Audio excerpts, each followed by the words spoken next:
खरगोन के गोकुलदास सैनिक स्कूल में कक्षा चौथी और पांचवी के विद्यार्थियों और अभिभावकों के लिए पेरेंट्स ओरिएंटेशन का आयोजन किया।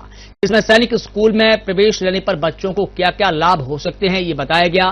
सैनिक school head colonel Pankaj Tuknait, GPS प्रचार मंडला वेदवती ने सैनिक स्कूल की विशेषताओं और बच्चों के भविष्य निर्माण में उनकी भूमिका पर प्रकाश डाला। वक्ताओं ने कहा कि सैनिक स्कूल केवल शैक्षणिक उत्कृष्टता पर ही नहीं बल्कि विद्यार्थियों के शारीरिक, मानसिक और नैतिक विकास पर भी विशेष ध्यान देता है। यहां विद्यार्थियों में अनुशासन, नेतृत्व क्षमता, आत्मनिर्भरता और देशभक्ति की भावना विकसित की जाती है। कार्यक्रम में बताया गया कि सैनिक स्कूल से शिक्षा प्राप्त करने वाले विद्यार्थियों को राष्ट्रीय यानी एनडीए समेत अन्य प्रतिष्ठित सैन्य और प्रशासनिक सेवाओं में प्रवेश की अधिक संभावनाएं होती है। साथ ही विद्यालय में उपलब्ध आधुनिक प्रयोगशालाएं, पुस्तकालय, खेल सुविधाएं और एनसीसी प्रशिक्षण बच्चों के सर्वांगीण विकास में सहायक है। हमारे यहाँ पौष्टिक भोजन प्रदान किया जाता है जिससे बच्चों को शारीरिक विकास हो। छात्रवृत्ति सैनिक स्कूल सोसाइटी द्वारा सीधे पेरेंट्स के खाते में जमा की जाती है। पेरेंट्स ओरिएंटेशन को लेकर गोकुलदास सैनिक स्कूल हेड कर्नल पंकज तुकनैत ने साधना न्यूज के जिला ब्यूरो आमिर शेख से खास बातचीत की है। चलिए, वो स्वागत है आपका साधना न्यूज में। मैं हूं आपके साथ आमिर शेख। इस वक्त हमारे साथ में एक ऐसी शख्सियत मौजूद है जो 30 साल की सर्विस के बाद में यहां खरगोन में गोकुलदास सैनिक स्कूल के आप प्रिंसिपल हैं। जी हां, मैं बात कर रहा हूं पंकज तुकनैत जी की। आपकी 30 साल की सर्विस के बाद एनडी में भी उन्होंने सीनियर इंस्ट्रक्टर के पद पे काम किया है। इसी के साथ में पंकज तुकनैत जी आज यहाँ गोकुलदास पब्लिक स्कूल के पास जो गोकुलदास सैनिक स्कूल है उसमें यहाँ प्राचार्य के पद पर कार्यरत है। हम पंकज जी से जानेंगे आज विद्यालय में सैनिक स्कूल में आज पेरेंट्स को भी कुछ सैनिक स्कूल की विशेषताओं के बारे में जागरूक किया गया। इसको लेकर हम चर्चा करेंगे। सर, आपका साधना न्यूज में बहुत बहुत स्वागत है। सर, धन्यवाद। सर, बच्चों को सैनिक स्कूल में ही एडमिशन लेना चाहिए और बच्चे सैनिक स्कूल की विशेषताओं को लेकर किस प्रकार से पेरेंट्स जागरूक हुए हैं, क्या कहना चाहेंगे? सबसे पहले आज हमने एक कार्यक्रम किया जहां पे हमने 4th और 5th क्लास के बच्चों के अभिभावकों को बुलाया। हम उनको ये जानकारी देना चाहते थे कि सैनिक स्कूल एक दूसरे साधारण स्कूल से किस तरीके से अलग है। ज्यादातर अभिभावकों में ये अवधारणा रहती है कि अगर बच्चा सैनिक स्कूल में जाएगा तो हम सिर्फ उसको फौजी बनाने के लिए ही भेज रहे हैं, और जो पेरेंट्स नहीं चाहते वो सैनिक स्कूल से थोड़ा दूर हटते हैं। बिल्कुल सही बोल रहे हैं आप। ये चर्चाओं का विषय रहता है कि अगर हमारा बच्चा सैनिक स्कूल में गया है तो वो फौजी ही बनेगा। इसको कैसे अपडेट करेंगे? हाँ, तो मैं यही बोलना चाहूंगा कि हम यहाँ पर सिर्फ शहीद पैदा नहीं कर रहे हैं। हमारा मकसद यह है कि जैसे प्रधानमंत्री जी का जो आउटलुक है, उन्होंने 100 नए सैनिक स्कूल पब्लिक पार्टनरशिप मॉडल पे खोले। कारण यह है कि वो चाहते हैं कि जो सैनिक स्कूल है उनकी नॉर्मल आदमी के पास भी उनकी रीच मिले और हर एक को बहुत अपने बच्चों को दूर ना भेजना पड़े पढ़ने के लिए। तो उसी मकसद से मैं ये बताना चाह रहा हूं कि सैनिक स्कूल में बच्चे को हम इसलिए भेजें क्योंकि यहां पर हम बच्चे में एक नेशनल स्पिरिट क्रिएट करना चाहते हैं।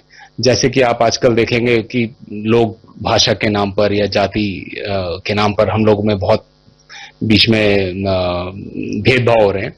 तो जब बच्चे यहाँ के इकट्ठे पढ़ेंगे, यहाँ पे अभी हमारे पास ऑलरेडी तकरीबन हर एक स्टेट से बच्चे हैं, Telangana, Andhra Pradesh, Tamil Nadu, Manipur and northern states तो हैं ही। तो जब बच्चे एक साथ पढ़ेंगे तो उनमें ऑलरेडी दैट डाइवर्सिटी का जो इशू है वो पहले से ही एड्रेस हो जाता है। इसके अलावा बच्चों में एक डिसिप्लिन, और जो एक प्रधानमंत्री का एक और आपने अभी संदेश सुना होगा कि वो चाह रहे हैं कि हम अपने फिजिकल फिटनेस पे ध्यान दें, 10% फैट कम करने के लिए वो बोल रहे हैं। तो जब वो एक ऐसे माहौल में रहेगा जहां पर हमारा सुबह पीटी से ही हमारा दिन का कार्यक्रम शुरू होता है, तो बच्चों में फिजिकल स्फूर्ति भी बनी रहेगी। सो मैं यही कहना चाहूंगा कि आप एक छोटे मायोपिक ढंग से इसको ना देखें कि सैनिक स्कूल मतलब सिर्फ सैनिक। हमारा उसमें एक ऑलराउंड डेवलपमेंट करने का एम है, और हम ये चाहते हैं कि वो किसी भी फील्ड में जाए, चाहे वो लॉयर बने, चाहे वो डॉक्टर बने, या फिर वो अपने पिताजी का बिजनेस ही क्यों ना चलाए, पर उसमें नेशनल स्पिरिट हो। वो इस तरीके से काम करे, वो सिर्फ अपने बारे में और अपने जाति के बारे में ना सोच के एक नेशनल लेवल पे उसका बहुत आपका शुक्रिया। मैं आपसे ये भी पूछना चाहूंगा कि आपने 30 साल की सर्विस के बाद में एनडीए में जो सीनियर इंस्ट्रक्टर के रूप में आपने काम किया है, इसका पायलट का भी सुनने में आया कि आपने हेलीकॉप्टर की जानकारी भी मिली। हाँ, मैं जाट रेजिमेंट का सैनिक हूँ और उसके बाद मैंने आर्मी एविएशन ज्वाइन करी थी, जहाँ पे हम हेलीकॉप्टर फ्लाइंग करते हैं। तो 10 साल के आर्मी एविएशन का एक्सपीरियंस है। 2500 घंटे का मेरा फ्लाइंग एक्सपीरियंस है, जहाँ पे मैं लेह, लद्दाख, जम्मू कश्मीर सभी जगह में अपनी सेवाएं दे पाया। ये मेरा सौभाग्य रहा। जब मैं 19 जाट कमांड करने के बाद जब मैं वापस एनडीए में गया, नेशनल डिफेंस एकेडमी एक इकलौती ऐसी एकेडमी है जहाँ पे तीनों सेनाओं के ऑफिसर्स को तैयार किया जाता है जो 12th क्लास का एग्जाम देकर आते हैं।